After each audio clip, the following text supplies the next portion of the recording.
자, 오늘은요, 여러분의 유튜브 피드부터 저 멀리 국제 분쟁까지 이 모든 걸 좌우하는 보이지 않는 법칙에 대해 한번 파헤쳐 보려고 합니다.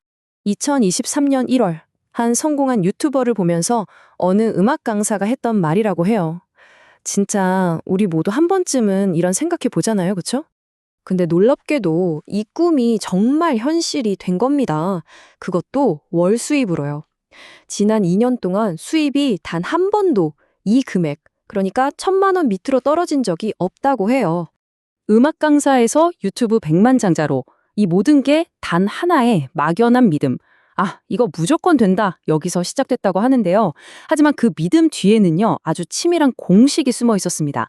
특정 전략에만 보상을 해주는 이 시스템을 아주 깊이 이해하고 있었던 거죠. 자, 그럼 한번 제대로 파고들어 볼까요?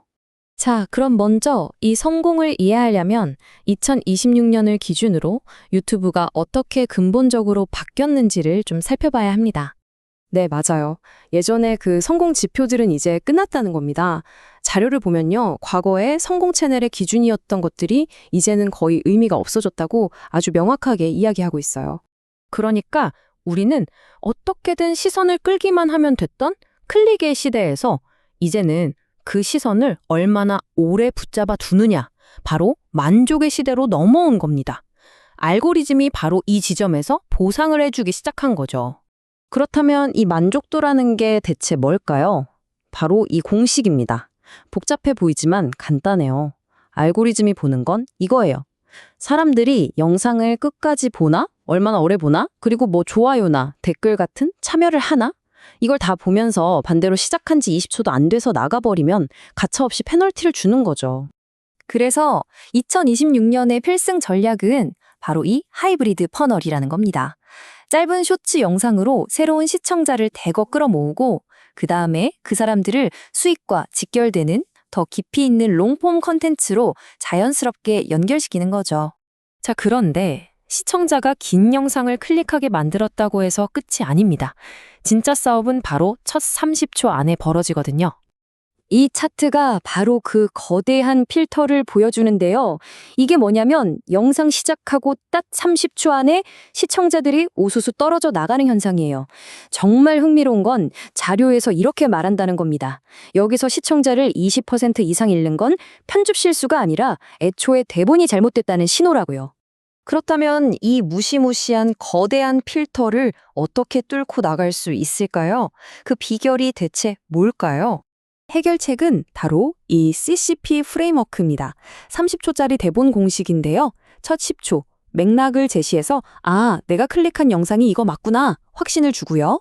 다음 10초, 통념과 대조되는 이야기로 이건 뭐지? 하고 호기심을 자극하는 겁니다. 마지막 10초, 이 영상을 끝까지 보면 뭘 얻게 될지 계획을 명확하게 약속하는 거죠. 사실 이런 프레임워크는 다 비슷한 원리입니다. 이 아이디어 퍼널처럼요. 주의를 끌고 흥미를 유발하고 욕구를 만들어서 결국 행동하게 만드는 것. 사람의 마음을 움직여서 어떤 행동을 이끌어내는 아주 고전적인 이야기 구조와 방식인 셈이죠. 자, 여기까지가 클릭을 얻는 전쟁에서 이기는 방법이었습니다. 그런데 말이죠. 이 전쟁터가 유튜브 채널이 아니라 전 세계라면 어떻게 될까요? 목표가 단순히 시청자를 붙잡는 게 아니라 중동 전역에 걸친 분쟁 속에서 전 세계인의 인식을 만들어내는 것이 될 때 이 게임의 판도는 정말 상상 이상으로 커집니다. 이제부터는 이 서사 전쟁이 현실에서 어떻게 벌어지고 있는지 이란과 이스라엘 그리고 미국 사이에 격화되는 분쟁을 분석한 자료를 통해 한번 들여다보겠습니다. 자료를 보면 이 분쟁은 결코 하루아침에 일어난 게 아닙니다. 9개월 전 이스라엘이 이란의 핵시설을 직접 공습하면서 그림자 전쟁이 끝났고요. 2025년 말에는 친이란 단체들이 세계 해운을 공격하면서 공급망 위기를 초래했죠. 그러다 결국 2020년 2월 26일 마지막 핵협상이 결렬되고 바로 다음 날 미국과 이스라엘이 이란에 대한 대규모 연합 공격을 개시합니다. 그리고 현재 이란은 페르시아만 전역에 미군 기지들을 향해 보복 공격을 하고 있는 상황인 거죠. 자료 분석에 따르면 미국이 이렇게 과감한 공격을 결정한 데에는 몇 가지 배경이 있습니다.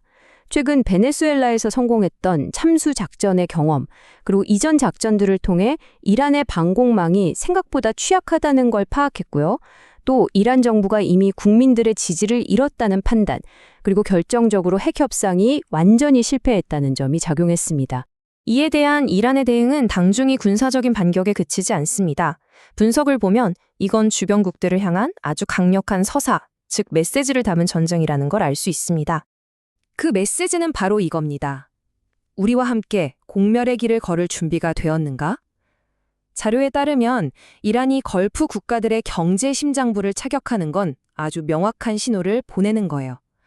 만약 우리 체제가 무너진다면 당신들이 이룩한 두바이의 기적 같은 이 지역 전체의 번영도 한순간에 끝날 수 있다는 그런 무서운 경고죠. 자, 여기서 가장 중요한 지점이 나옵니다. 겉으로 보기엔 전혀 상관없어 보이는 이 두 세계, 유튜브와 지정학 사이에 얼마나 놀라운 연결고리가 있는지 이해하는 겁니다. 이 표를 보면 그 유사성이 한눈에 들어오죠? 유튜브 크리에이터든 지정학적 행위자든 똑같습니다. 처음에 시선을 확 끄는 강력한 훅이 있고요. 그 관심을 계속 붙잡아두기 위한 유지 전략이 있습니다. 그리고 궁극적으로 원하는 명확한 목표가 있죠.